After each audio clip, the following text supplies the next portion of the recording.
Well, thank you very much. And it's great to be here today at the U.S. Saudi Investment Forum. Great group of people. The biggest, you get the biggest in the room. But some of the most talented, maybe most importantly, the word talent, successful and innovative business leaders anywhere on the planet. Whether you have come from near or far, we're delighted to have you invest right here in the hottest country anywhere in the world. Every leader is saying the United States, we're the hottest country in the world. We're going to keep it that way, too. But this has been, according to those that seem to say it, and I will say it, I would never say a thing like that because I want to be very modest. I always want to be modest as I can. They say this has been the best 9 months that any president has ever had. I'd say that's pretty good, right? But we've had a great 9 months. Now we have to do it more than a few more times. We just have to keep it going. We'll keep it going. I want to thank my friend, a great gentleman, Crown Prince Mohammed of Saudi Arabia, for his bold leadership and deep commitment to the ties between our two countries. Thank you. Thank you. Great gentleman. Yesterday, we had a phenomenal visit at the White House celebrating the 80-year bond between the United States and Saudi Arabia. We ended with an unbelievable show last night in a room that was far too small, but the next time you're here, you'll have a much bigger room. It's gonna be much bigger. I made more enemies last night by not, we had 119 people. That was a record for the room. So they've wanted for 150 years. They've been clamoring for a ballroom at the White House, and we're giving them one. We're giving them one plus, and it'll be something. But you'll be here. You'll be among the first, if not the first, if you'd like. You know, we'll work it out. But you had a lot of people that wanted to be there. They really would have witnessed something that was really incredible. The entertainment last night was incredible, including our great opera singer, but including the military. The talent and the military musically is also incredible. So it was great to be with you last night. I think it was something to behold. We officially designated the kingdom yesterday as the major non-NATO ally. That's a big deal. That's actually a very big deal.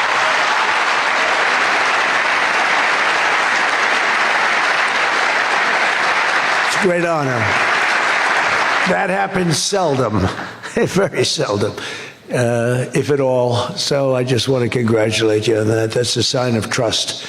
We signed a historic strategic defense agreement yesterday also, and that's something that is likewise very rare, and it's a very honored company that you're in. And we're going to be selling Saudi Arabia some of the greatest military equipment ever built. We build the best military equipment in the world by far. That's why we do the most business, including nearly 300 American-made tanks is what you're buying, among many other things, the airplanes, and we're working on getting that approved very quickly. It's already approved, but don't worry.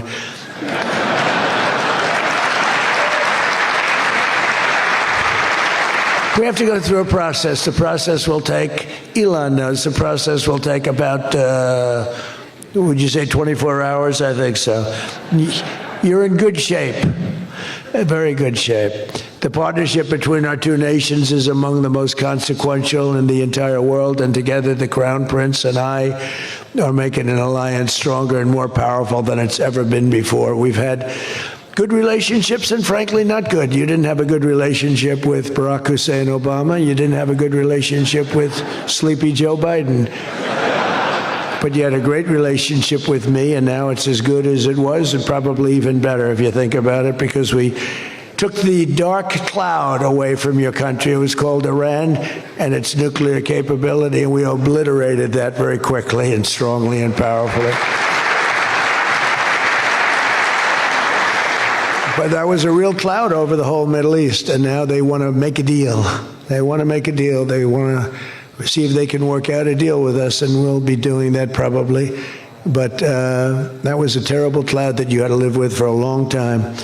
22 years they were thinking about doing that. The B-2s. That was even before the B-2s. Those B-2s, what machines they were. They flew in, they were undetectable, and they dropped their payload, and every single bomb hit its exact mark, which was a shaft going deep into the mountain.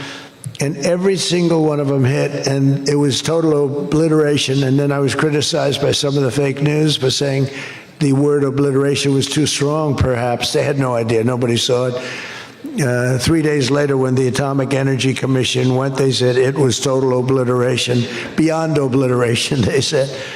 But they want to make a deal. We'll see what happens. This week, our countries also signed groundbreaking agreements on civil nuclear energy, critical minerals, and artificial intelligence. And I want to congratulate a lot of the great American leaders, business leaders that are in the room. And you'll do a great job for Saudi Arabia and for a lot of other people in the room that are buying your product, taking your product, and using your product. All of that is in addition to the $600 billion investment in the United States that Saudi Arabia announced during my unforgettable visit there last spring. Well, I said, could you try and get that up to $1 trillion? And yesterday, the Crown Prince announced that the number that they'll be investing in the United States is $1 trillion. So that's really an honor.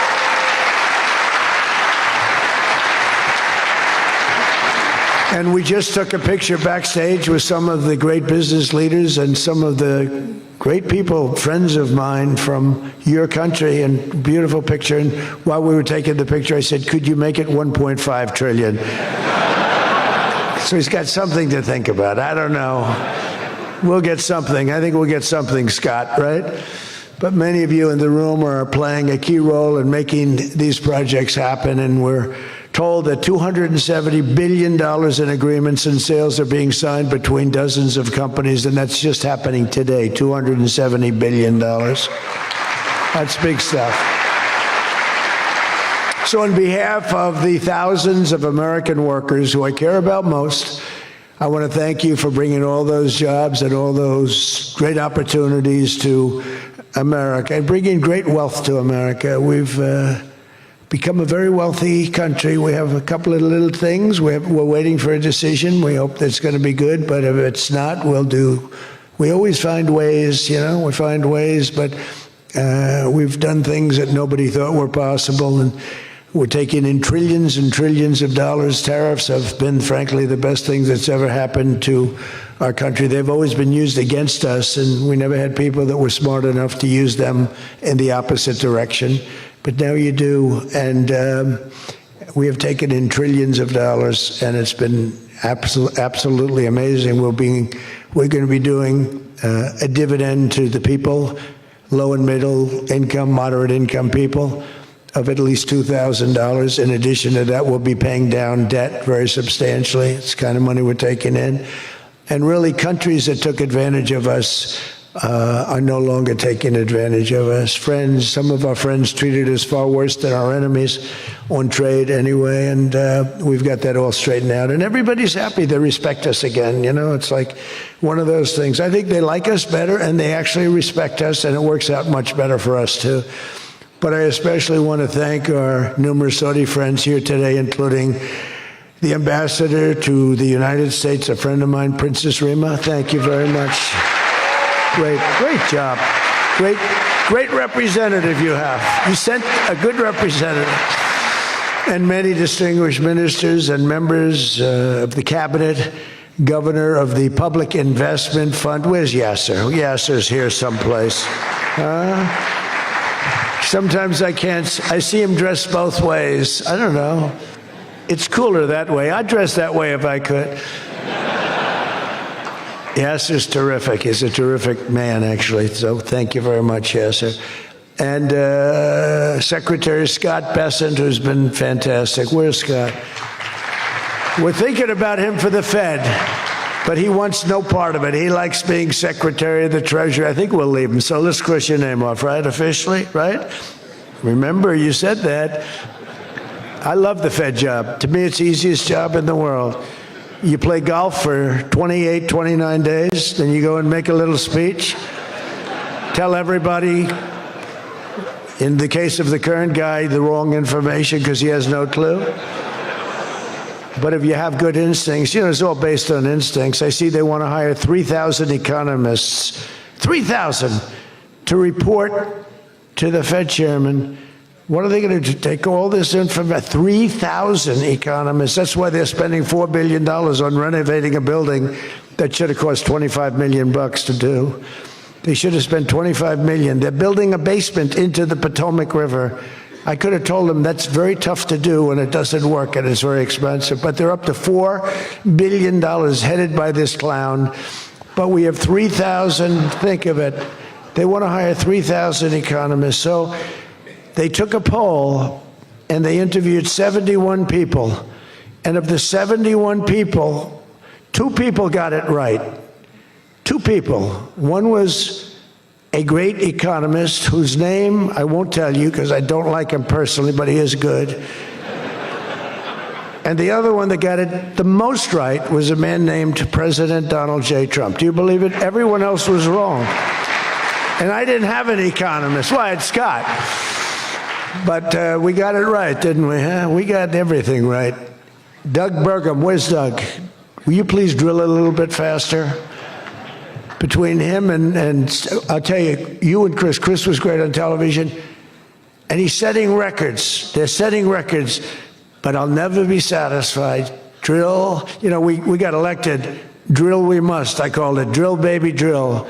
Con Edison, a great utility from New York many years ago, they used to have a sign, drill we must and dig we must. So when they were digging in a road, they'd have a sign, dig we must.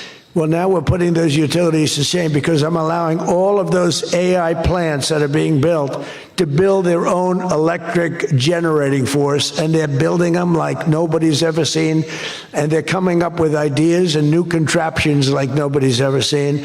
And this way they can't blame me for not producing electric. I said, you produce it yourself. And actually, they didn't believe I was saying that because nobody ever thought of a thing like that. They're building a massive plant. They were going to hook it up to a 200-year-old grid. And that wasn't going to work because there's no way of doing that. No way we could have done that. And I had the idea. This was my idea, approved by a couple of people. I said, why wouldn't that happen? They're building a plant for $50 billion. If you build a shopping center for $50 million, it's okay. It's not a bad shopping center. $500 million, you're talking about top of the line. $50 billion. So when it was first explained they're spending $50 billion, I said, no, you mean 50 million. No, sir, we mean $50 billion. And then I saw some of them that were the size of Manhattan. I said, they did mean $50 billion. And I said, well, what you're going to do is with that, how would you like to build your own electric generating plant? And they looked at me like I was crazy because something like that, they really didn't understand it. The smart guys, they didn't understand it. They said to me at the next meeting, sir, the biggest problem we have will be electricity. I said, you don't understand. I told you last week, you're going to build your own. I'm giving you approval to build your own plant, and you will be approved within a period of 2 to 3 weeks. It used to take 20 years prior to termination. In other words, you would wait 20 years and you wouldn't make it. You'd be voted down 5 to 4. I said, we're getting you approved in a 2-week, 3-week period. In fact, Lee Zeldin, one of the superstars of this administration, I said, Lee, if it's oil and gas, get them approved in 2 weeks. If it's nuclear, add another week. Because some are going nuclear, and they're doing, be careful. They better be careful. But they are going to be careful. They're the greatest people in the world. So now they come back and they actually believed it. And now they're being approved rapidly. And we have things being built, the likes of which nobody's ever seen. We're leading China by a lot in AI. And we're also bringing auto plants in from Canada and from Mexico. They took them, and they're all coming back. They're all coming back because of tariffs. If we didn't have tariffs, I mean, they like the fact that we won the election by a landslide on November 5th. That helped. But they're all coming back, and they're coming back from Germany and Japan. Toyota just announced, as you know, $10 billion worth of new plants. They just announced it last week I went to various countries, and Japan was one of them.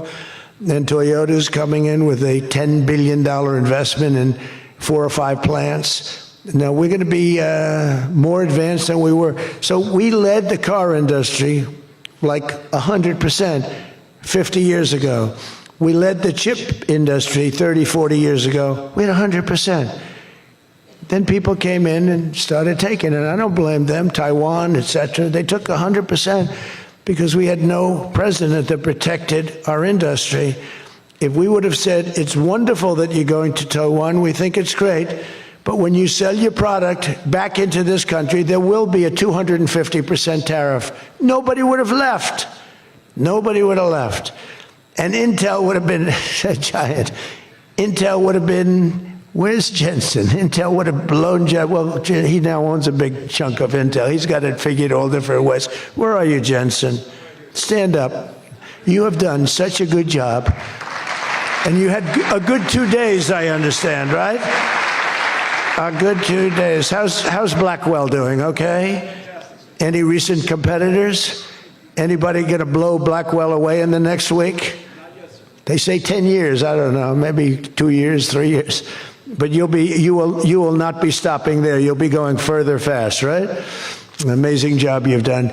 I want to thank Howard Lutnick and Christy Noem for being here. Christy, Howard, good job. Really good job. My daughter Tiffany's here with her great husband, Michael. Thank you very much, Tiffany. Thank you, honey. She was a great student. She went to Georgetown. She was a great, great student, and she finished really right at the top, and we were proud of you. And she was so proud, and her graduation got canceled because of COVID. But I say if her name were something else, they probably wouldn't have canceled it.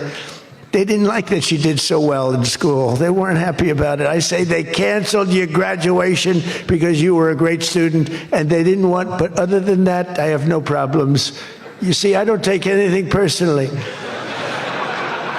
Anyway, great job. And of course, hundreds of the top minds in technology, finance, and private enterprise from both Saudi Arabia and the United States.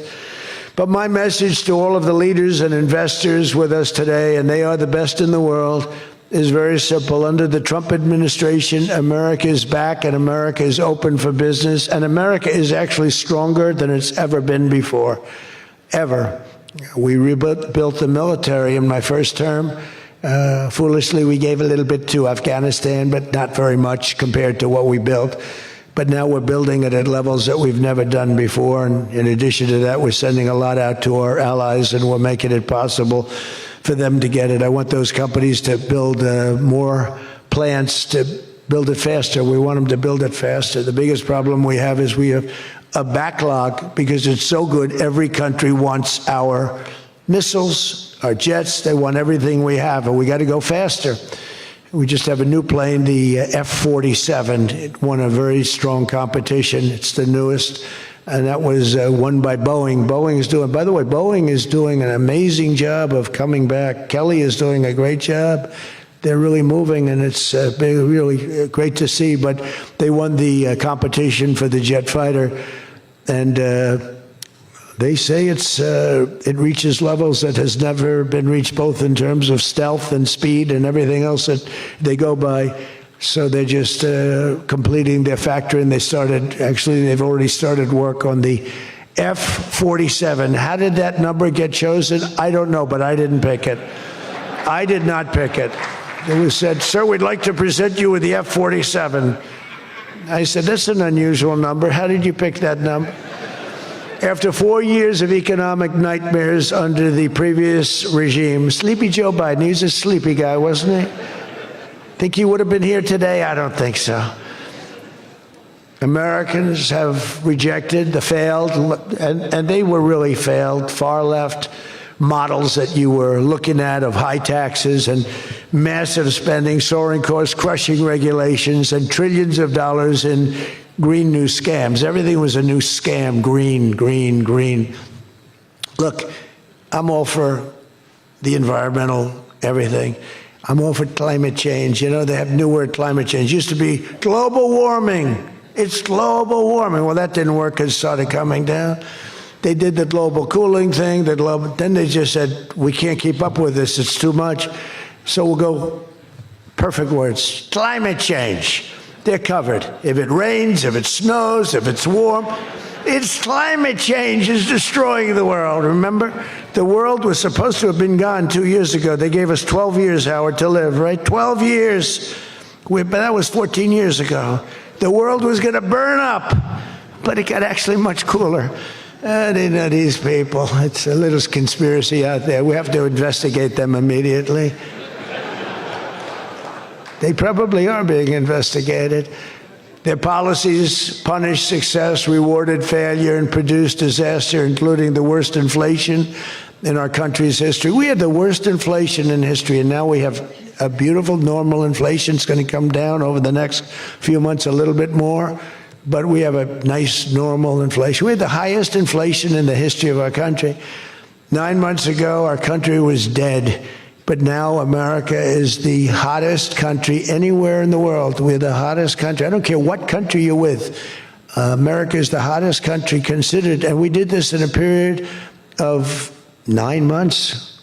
We're a little longer than that, but it took me about 2 weeks to get started. We're rewarding those who build and create, invent, and invest in the USA. And you know, our big, I call it the great, big, beautiful bill. It's the biggest bill ever passed in the history of Congress.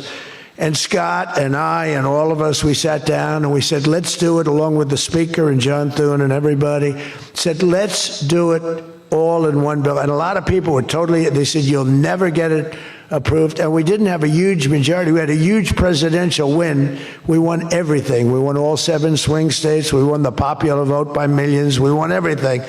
But the one thing, we won one, it's called districts. The country has districts, and we won in terms of districts 2,750 to 550.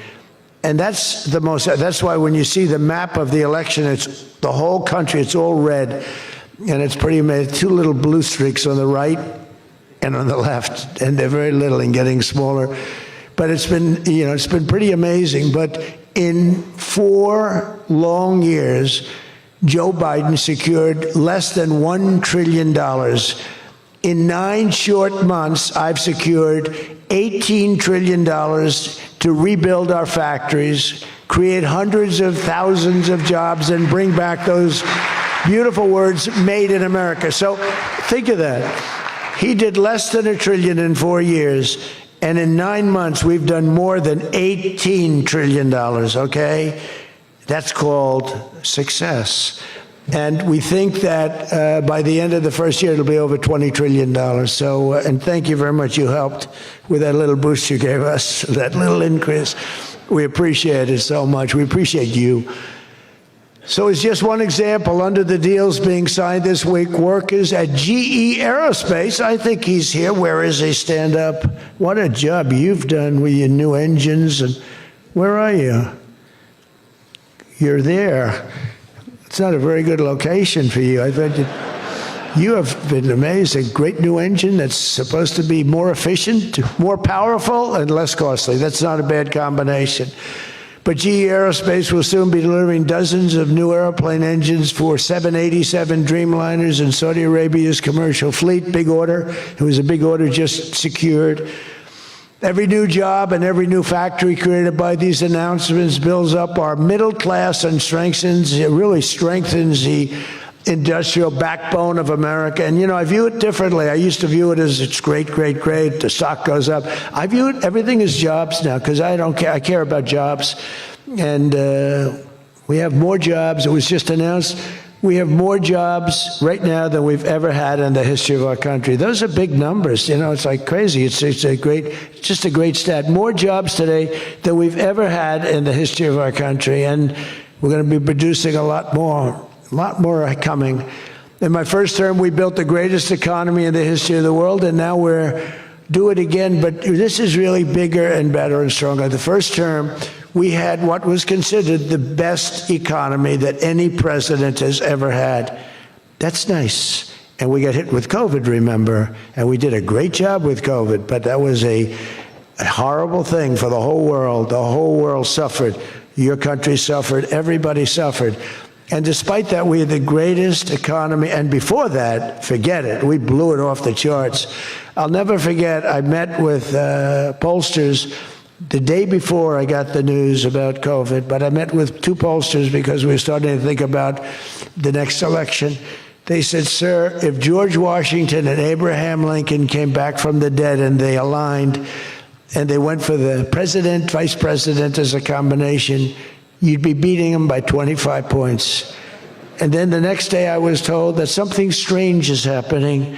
There's a lot of death being reported in a certain country. I won't tell you which one because that country is well represented here, but you know which one.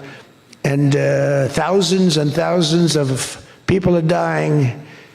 And I said, that's strange. What would that be? And it turned out to be a disaster for the world. There's, like nothing has been seen like that since 1917. I always thought that when I heard, pandemic or anything you want to call it, but I always thought that was like an ancient phenomena, that could never happen in modern times, but it did. But we did a great job with all of the things that we did with the vaccines, with the so many of the drugs that we came up with, making you better. Regeneron as an example. Regeneron was fantastic. I give them great credit for what they did. But we did great, and then we started doing the gowns and the masks and the goggles and the ventilators. We were sending ventilators all over the world. We became the king of ventilators. But what a period of time that was for all of us. But despite that, we had the greatest economy in the history we had the greatest economy in the history of the world. And I'll tell you, it was an amazing time. But this looks like it's going to be blowing it away, because when these plants, which are being built now, and many are going to be started very shortly, many, but when they open, we're going to see numbers the likes of which nobody's ever seen before. And, in some cases, you're building extremely complex plants. You're building plants to make computers and to make telephones, to make a lot of different things, missiles. But you're building plants that make things that are very, very detailed, and you have to have great knowledge. And you're coming here and you find, if we don't have people that did that before, we are allowing you, and I may take a little heat. I always take a little heat from my people, the people that love me and the people that I love. They happen to be toward the right of center, toward the right. Sometimes they're way right. But if you have to bring people to get those plants opened, we want you to do that, and we want those people to teach our people how to make computer chips and how to make other things. You can't come in, and I'm explaining, you can't come in, open up a massive computer chip factory for billions and billions of dollars like is being done in Arizona, and think you're going to hire people off an unemployment line to run it. They're going to have to bring thousands of people with them, and I'm going to welcome those people. Now, I love my conservative friends. I love MAGA, but this is MAGA.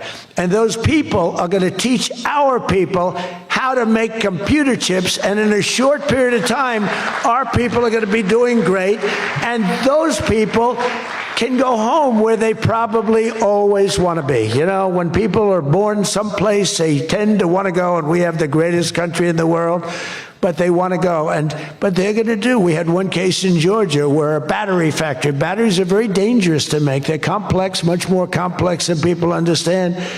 And they spent $1 billion to build a factory, and they were told to get out. And I said, stop it. Don't be stupid. And we worked it out. And now they're teaching our people how to do it.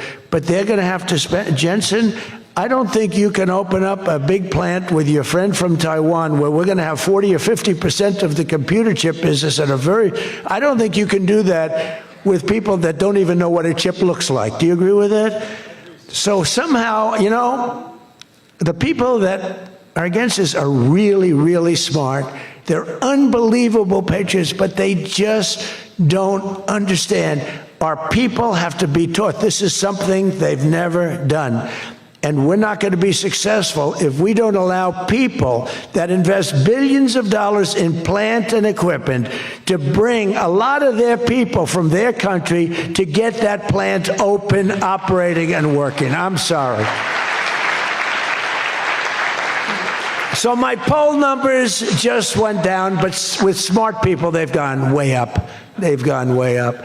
And I mean that. So for those of you that are doing the plans, you're going to have all the help you need, and you're going to do a great job. And you're going to teach our people how to do it, and our people are going to be just as good as your people ever were in not such a long period of time. Since the election, the stock market has set, and this is a little more than 9 months, 46 all-time record highs. And the growth is now amazing, and it's lifting up the Americans and American economy like nobody's ever seen before. It's the biggest. There's never been a period of time like this. Wages for hourly workers are rising at the fastest pace in 60 years, and real wages for construction workers are up $2,200 a year, and that's good, and that's spending. They're going to spend. They're going to buy many of the things that you're making. In 9 months, we've lifted over 600,000 Americans off food stamps, and that's happening rapidly. You know, when we had the problem 2 weeks ago on the SNAP, and they talked about all of this, the numbers. So when I left, which was a rigged election, by the way, but that's okay. You know, they used to go crazy. I'd say rigged, nobody complains anymore because now they realize it was, and it's been proven, and it continues to be proven. But when I left, that number was $7 billion. Now it's $47 billion. That's Biden. So if you think about it, if Kamala, who's the same basic thing, grossly incompetent, he was incompetent, they're all incompetent because their policies are incompetent. Open borders, men playing in women's sports, transgender for everybody. I mean, they got the worst policy. I don't talk about it too much because if I talk about it, they might change. So, no, I don't talk about it. I tell people, don't talk about it. Wait till 2 weeks before the election and hit the hell out of them. Right? We talked about that, right, Elon? He said, we wait 2 weeks before.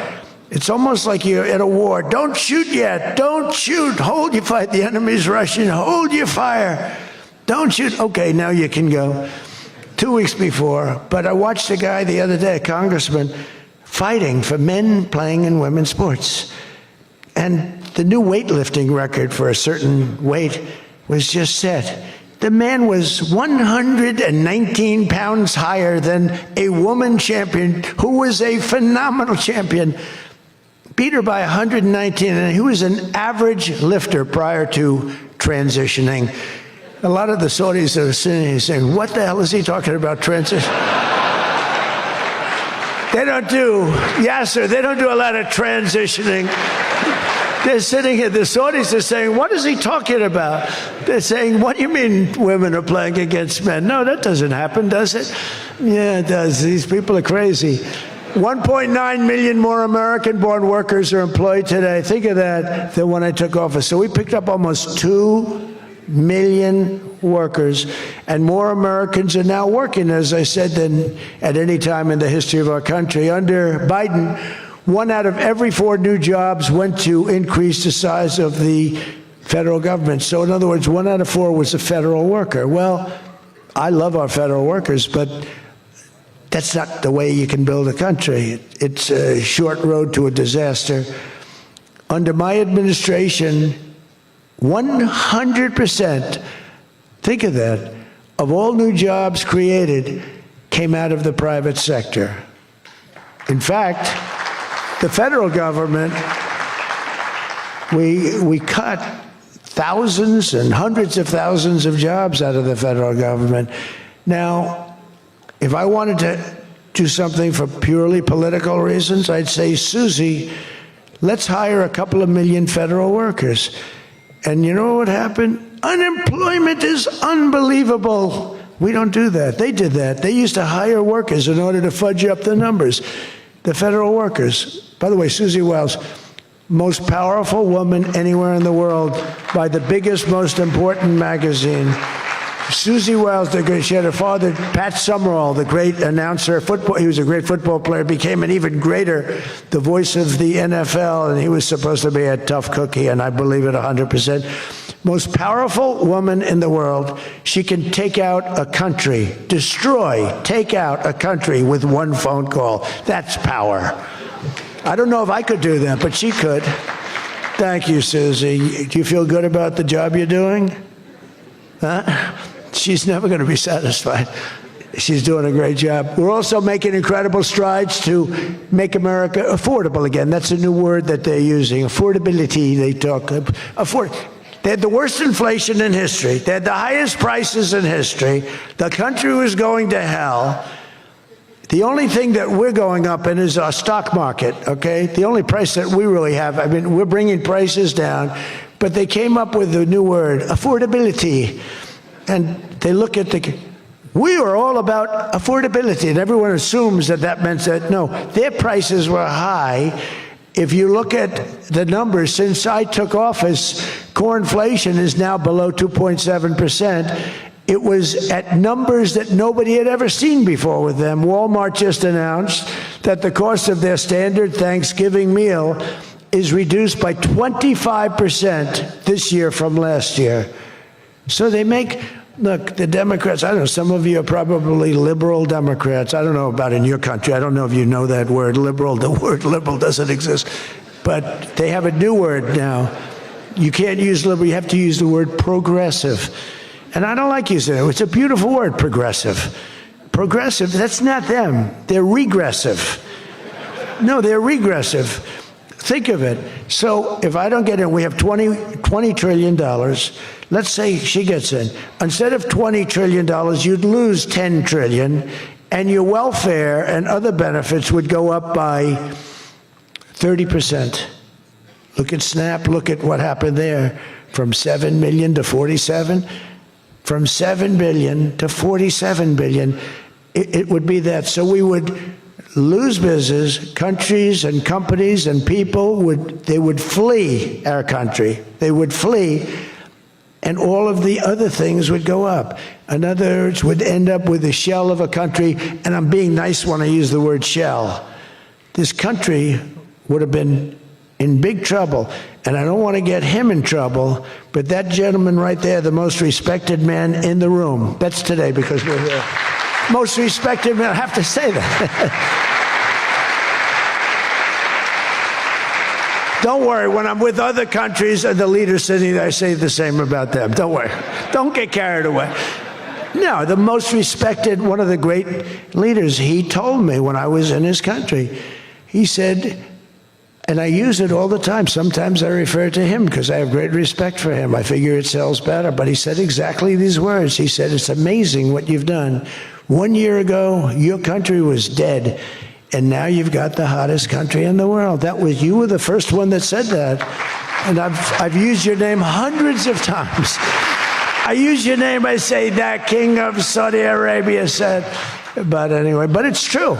We were a country that was in really bad trouble. We were a country that would have been dead, I believe, within a year or 2 years after the election. We were headed in a very bad direction. And now we're headed in the best direction, I think, that we've ever been headed. According to the USDA, Turkey is down, think of that, 33%. And I'm not talking about the country of Turkey. He's doing fine. Erdogan is doing good. Just want to, I don't want him calling me. I'm not down 33%. He's a friend of ours. We got to take care of our friends. Since March, egg prices are down 86%. Think of 86%. Many other prices are down in a similar number. When I first came into office, my first 3 days, I had a news conference, and they started screaming at me. Those people, that's a lot of people back there. Look at all the fake news. They started screaming at me, eggs, eggs. I didn't know anything about it. I said, what's going on with eggs? They're up quadruple. I said, I've only been here for 3 days. And we'll work on it. And we got them down very substantially. They said, don't buy eggs for Easter. At the White House, we have an Easter egg hunt. We buy thousands of eggs. People come from all over, thousands. They asked me, sir, would it be possible this year to buy plastic eggs? I said, I'm not buying plastic eggs. The kids are going to pick up an egg. They're going to, what the hell kind of an egg is this? And we bought maximum number of regular eggs, and we got the prices. Brooke Rollins did a great job, Department of Agriculture. She did a fantastic job. And eggs are way down now. Mortgage rates are down despite the Fed. I mean, Scott, you got to work on this guy. He's got some real mental problems. And there's something wrong with him. It's just sweet. I'll be honest, I'd love to fire his ass. He should be fired. Guy's grossly incompetent.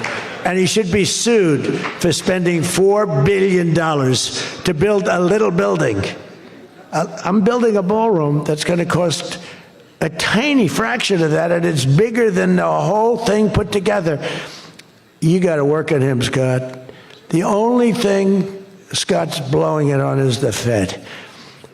Because the Fed, the rates are too high, Scott. And if you don't get it fixed fast, I'm going to fire your ass, okay? I can't tell you, Scott, sir, don't fire him. Sir, please don't fire him.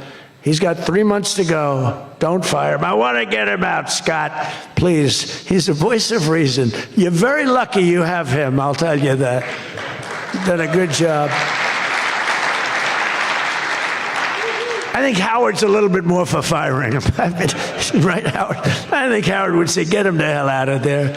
Anyway, well, congressional Democrats wanted the largest tax hike in history. They wanted to raise your taxes by 42%, 44%.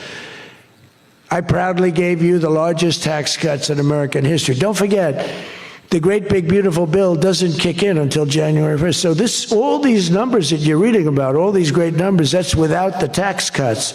The tax cuts take effect on January 1st, and that's no tax on tips, no tax on overtime, and no tax on Social Security for our great seniors.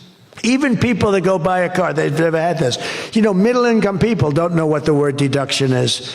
They don't know. This room, they live on deductions. Me too. How much of a deduction do I get? We all live on it. Middle-income people, they don't know about that. They don't really have deductions. We're giving them a deduction on the interest if they buy a nice Tesla car and they borrow the money. You're so lucky I'm with you, Elon. I'll tell you, has he ever thanked me properly? Although I do let him buy other than electric cars, but these are minor details. You know, we had a mandate, which even Elon thought was ridiculous, that everybody has to have an electric car by 2030. And once, fortunately, he said, that's a ridiculous thing. So I keep quoting, but I'm giving them a deduction. Now, Elon would like to have it differently. A deduction only if you buy a Tesla, right? But we'll let it be for everybody. But think of it. You get a deduction on the loan, on your interest payment. I think that's going to be an unbelievable boon to car sales. I think it's one of the biggest things, and we'll see, but I think it's going to be. And the biggest thing I've done for business and jobs is deductibility, where all of that money that you're spending, 100%, think of it, expensing for all new equipment purchase, factory construction, including structure. Every single thing you're allowed to deduct expensing 1 year. And that's what made our first tax bill, in my opinion, more than anything else, bringing your money back in. We have that, we have everything. Trillions of dollars, hundreds of billions, but trillions of dollars. Apple alone, Tim Cook brought in hundreds of billions of dollars. You couldn't do it under the old tax code. You'd have to pay so much tax. And just the bureaucracy of it, we made it very simple. We charged a fair rate, and we took in billions. Well, we have that. But the expensing, to me, was the thing that made it so successful. And the other thing is all of those tax cuts that we got, that was the largest tax cut in history. On top of adding to those cuts, we extended the original tax cuts. If we didn't extend, you would have had about a 58% tax increase from that point, and we were able to get that extended. So I want to thank the Speaker of the House, and I want to thank John Thune, and a lot of people thought that bill, because we put everything into that one, we took 4 years worth of things, and we put them into the great big beautiful bill, and we got it passed. It was close, like about a quarter of a vote. It was on fumes. We thought, for a couple of moments, we were not going to be able to get it. Then we would have had to have it in 9 or 12 or 14 different bills. And I don't think we would have gotten many of them approved. We would have gotten some easily approved, but some we would have gotten no votes on. By putting it all together, we got everything. and it was a great job, and I think someday it's going to be appreciated. But among other things, it's the biggest tax cut in history for people and for businesses. So just enjoy it, and think of me every once in a while when you're hiring new people and making a lot of money. You just think about us. But I'm cutting a record number of job-killing regulations. That's the other thing. And I've already slashed more than $1 trillion worth of regulations this year. My last term, I gave the largest regulation cut in history, and now we're doing it again. In fact, for every new regulation, they're mandated to cut 10. And so far, it's for every new regulation, they've cut 30. So they have the idea. And very importantly, we stopped Joe Biden's radical crusade to kill oil and natural gas. Somehow, I don't think Saudi Arabia would like me too much if we decide to kill oil and natural gas. There's nothing like it. It works. Windmills don't work. Other things, I don't want to get into it too much, but they don't work. What does work is natural gas, oil, nuclear, and other things. But the windmills are a disaster. I am the biggest negative person on windmills. They ruin your locations. They ruin. When I look at some of these countrysides that are littered with windmills, and every time it goes around, you lose money. The country loses money. It's a disaster. And I just hope that some of these countries that are losing their ass, we have countries that are going bankrupt because they're putting windmills all over the place. You're supposed to make money with energy, not lose money with energy. And we talk about oil, and we talk even clean, beautiful coal. I said, you're not allowed to mention the word coal unless you precede it by saying clean, beautiful. So I have my people in the office, they're talking about coal, right? And they're going, sir, a clean, beautiful coal is doing very well, sir. And then 2 minutes later, clean, beautiful coal. Then he mentions the third time, sir, coal. No, it's clean and beautiful because it needs a public relations help. Coal needs a little help, public relations-wise. So we refer to it as clean, beautiful coal, and it does have its place, that I can tell you. But we're streamlining permitting for all new energy projects, all new mining projects, and what used to take 28 days is now down to very little. But we had times when, not 28 days, we had times when things would take 14, 15, 16, and even 20 years to get approved. We have a maximum day, 28 days. That's the maximum it'll take. It'll never take more. You can come in with $1 trillion factory. You can come in with what it takes, a maximum of. You don't have to go years and years and years, be abused by bureaucracy. If you build a plant now, you're going to have your plant done within 28 days. And a lot of you are all, because I see everyone shaking their head, you're all agreeing. We're getting you approved by very smart people quickly.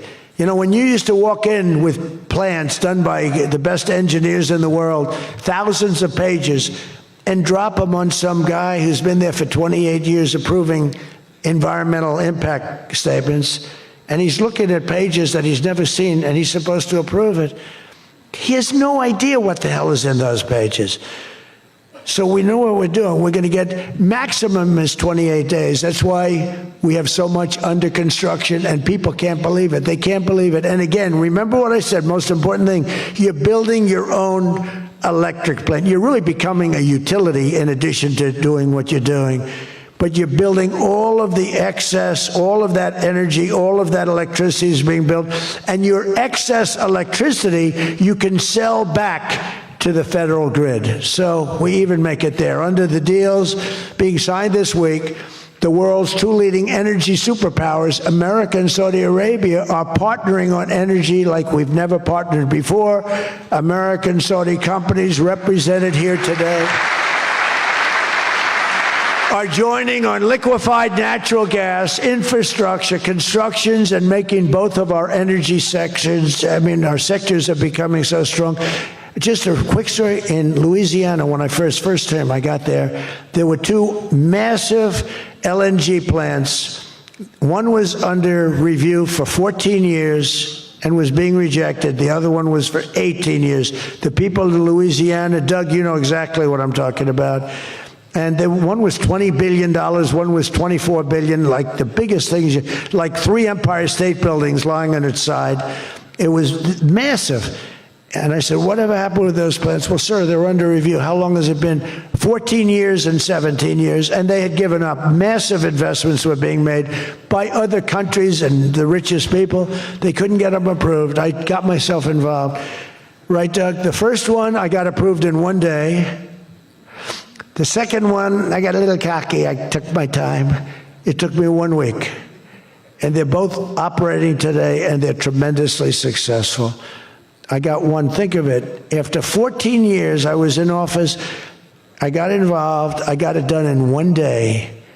And it's been a tremendous success and made a lot of money for our country and for a lot of other people. And the other one took 1 week to get done. That one was under review, I think, for 14 or 15 years, both of them. So I'm very proud of that, actually. I also proudly ended the ridiculous Biden-era restrictions on artificial intelligence, and we will work closely with friends and partners like those in this room to build the largest, most powerful, most innovative AI ecosystem in the world, and we are going to work it so that you'll have a one approval process, not have to go through 50 states in the United States. You know, you can't go through 50 states. You have to get one approval. 50 states is a disaster because you have one woke state and you have to do all woke. You'll be back into the woke business. We don't have woke anymore in this country. It's virtually illegal. But you'll have a couple of wokesters, and we don't want to do that. We want to get the AI done, and I'm working with David. David's done a fantastic job. If he's here, I think he is. He is. Thank you. David's done a fantastic job. But we want one approval, one, and hopefully you have the right guy in the federal government. Hopefully you have the right president, but you have one approval, one approving body, not 50, not, you know, hundreds of people all over the country looking at what you're doing. And basically you're forced to take the worst and the most onerous, right, Jensen? Are you happy with that, Jensen? Thank you. If Jensen's happy, I'm happy. But what's very important, we have to do that. And we have a couple of very good, very well-meaning senators that think every state should have a right to approve. We're not going to do that because that will not allow you to do what we have to do. And we'll get that straightened out. Together, the United States and Saudi Arabia are unleashing really the most incredible new prosperity together. And we're also making history and forging peace. And I've settled 8 raging conflicts, 8 wars. I've settled 8 wars. I have 1 to go. You know what that one is. I thought that was going to be my easy one because I have a good relationship with President Putin. But I'm a little disappointed in President Putin right now. He knows that. I thought that was going to be the easy one. I settled 1 war, 36 years. I got it done in 1 day. I had another one, 32 years, millions of people killed. Even Congo and the Rwanda, they had 10 million people killed. It was out of control. I got that settled. I have a man's father who happens to be in this room doing a great job, right? Got that settled. I settled 8 wars, and I'll tell you, His Majesty would like me to do something very powerful having to do with Sudan. It was not on my my charts to be involved in that. I thought it was just something that was crazy and out of control. But I just see how important that is to you and to a lot of your friends in the room. Sudan, and we're going to start working on Sudan. I didn't think that that was one that was going to be so easy to do, but we're going to start working. Mohammed said, yeah, thank you. Thank you to you. No, it wasn't on my charts because I'm good at settling disputes, and I've always been. I've done very well with that over the years, even before this, but you know, I was talking about the different wars, and it's, look, India, Pakistan, they were going to go at it, nuclear weapons. I said, that's okay, you can go at it, but I'm putting a 350% tariff on each country, no more trade with the United States. No, you can't do that. I said, I'm going to do it. Come back to me, and I'll take it down, but I'm not going to have you guys shooting nuclear weapons at each other, killing millions of people, and having the nuclear dust floating over Los Angeles. I'm not going to do it. They said, we don't like that. I said, I don't care if you like it or not. So I was all set. I told Scott, 350% tariff to settle that war. If you don't, we'll make a nice trade deal. They were in the midst of a deal. Now, no other president would have done that. Another guy would have, like Joe Biden, doesn't even know what countries we're talking about. He wouldn't have any idea. There'd be no tariffs, no nothing. Just the whole world would go to hell. But no, I used tariffs to settle all these wars. Not all of them. 5 of the 8 were settled because of the economy, because of trade, because of tariffs. So I did this. But and then I'll tell you what, the Prime Minister of Pakistan called me. Thank you very much. He actually said I saved millions, and he said it in front of Susie. He said, President Trump saved millions and millions of lives. He doesn't even know that, but he saved millions of lives, and he talks about it. And I got a call from Prime Minister Modi saying, we're done. I said, you're done with what? We're not going to go to war. I said, thank you very much. Let's make a deal. But I saved a lot of people, millions of people, on many other wars. Azerbaijan, you know what was happening there? I settled that. That was going on for many, many years. Actually, Putin called me. He said, I can't believe you got that one settled. We've been trying to settle that one for a long time. I said, don't worry about that. Just let me settle your frickin' war, okay? You don't have to help me. I don't need any help. I need help with your war. And it'll get done. But working with the Crown Prince was amazing because he mentioned Sudan yesterday. And he said, sir, you're talking about a lot of wars, but there's a place on earth called Sudan, and it's horrible what's happening.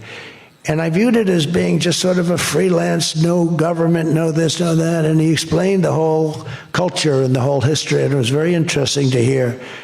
Really amazing, actually, to hear. And, you know, we've already started working on that, okay? He said that would be the greatest thing you can do. That would be greater than what you've already done. That was your expression. Is that a correct expression? Pretty good. So we're working on that. We started about 30 minutes after you explained to us the great importance of that. I view it differently now than I did just a day ago. But we also, as you know, we had a historic ceasefire. We ended the war in Gaza. And 2 days ago, incredibly, the United Nations Security Council backed the Trump peace plan. And we have a great peace plan. We have peace in the Middle East. This is a strong peace, too. They say, oh, it's tentative. It's not. This is a very strong peace. We have 59 countries signed on. And when there's problems, I'm getting calls from countries. They want to go in and lead the fight to solve the problem if we have any problems. But right now it's looking very good and endorsed. They endorsed the United Nations, what's called the Board of Peace, chaired by a person called Donald J. Trump. I accepted the chairmanship. They asked me to be chairman. That's what I needed. It's just a little more work. But it's a great honor. That'll be the greatest board ever assembled. When do you see this board? This board will blow every board away. And I believe we're going to be lucky enough to have the Crown Prince be a very distinguished member of the board. But we're going to have the heads of the Board of Peace. And I think it will go long beyond Gaza and the Middle East. I can see that going long beyond. There'll never be anything like this in terms of, I know you all have wonderful boards, but this is going to blow it away. It's going to blow them all away, and it's going to do some really good. So in the coming months, the Crown Prince and I are going to ensure that the ceasefire and everything else that's going on that's so positive in the Middle East, hard to believe. I mean, I've grown up, peace in the Middle East. I used to have peace in the Middle East, but never happened. We have peace in the Middle East. It's an amazing thing. Nobody thought, 3,000 years they talked. Nobody thought it would happen. In just 9 months, our administration has achieved more than most other administrations achieve in 8 years. And we're leading again in just every country. We want to win. We want to win for you. We want to win for ourselves. We want to help our allies. We want to change our enemies. We want to change our enemies. I'm being nice when I say it that way, but we want to change them. And if they don't change, we're going to be nasty. But hopefully we're not going to have to be nasty. But we want the world to prosper. We want the world to be safe. Our alliances are flourishing like they haven't before. And, you know, they're respecting America again. They didn't respect us. We were like a bunch of stupid people. We had a president that couldn't get up and talk. couldn't walk up a flight of stairs. We had people that didn't know what the hell they were doing. We were an embarrassment all over the world. But now we have people that are respected at levels that we've never seen before. So I just want to tell you that this is a group that I respect. I read every single name of every single person sitting in each and every seat, and I either know you or I know of you. This is an amazing group of people, and it really is headed by that gentleman sitting right smack center with 2 seats in between him. He wants plenty of room. And he's going to be the king of Saudi Arabia right now. He's the most distinguished gentleman. He's my friend. And thank you very much for what you've done for us, and we will always be with you. Thank you, Mohammed. I appreciate it. Thank you, everybody. Thank you very much. Thank you.